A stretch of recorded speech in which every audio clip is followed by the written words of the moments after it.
And we want to begin with you with a new lesson plan that could be coming to Ohio classrooms. This is part of a new bill passed by the state Senate this week.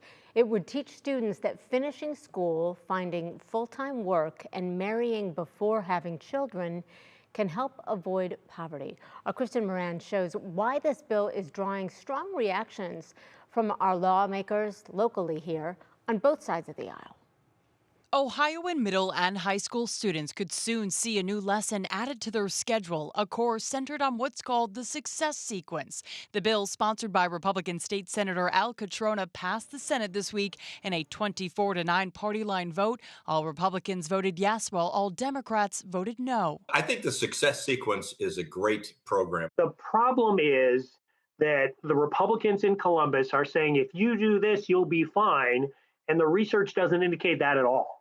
The bill would require the Department of Education to create a curriculum for grades 6 through 12, focus on what's called the three-pronged success sequence. Finish high school, get a full-time job, and get married before having children, all aimed at reducing the chances of living in poverty. Republican Senator Jerry Serino says it's about giving students a path to a better future. There are many good programs that we should continue to do with the monies that we spent on the war on poverty, but we should also look at changing the cultural norms and providing students, young people, with the proper roadmap. Democratic Senator Kent Smith says while he's glad his Republican colleagues are thinking about poverty, this isn't the way to tackle it. You're selling people kind of an American dream that is frankly a myth, and therefore you're to blame if you're still in poverty, and so they can wipe their hands of this issue. Poverty is not a failure of personal responsibility, it's a failure of public policy. Smith says the state should focus instead on economic supports like raising the minimum wage or making child care more affordable.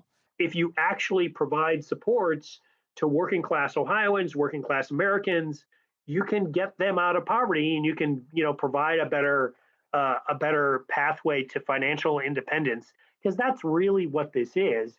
But Serino argues throwing money at the problem hasn't been effective and that this approach teaches values and practical steps. It can only help students. Our heart's in the right place. We want to help students be successful. We're not trying to tell them how to live their lives or tell them what to do or monitor their behavior. Now, that bill still needs to make its way through the House and go through some hearings. Senator Serino thinks it'll likely pass, but we won't see a vote on it until next year. Now, coming up at 5, what school involvement would look like at the local level if this passes. Christy? Oh, interesting. All right. Thank you so much. We appreciate it, Kristen.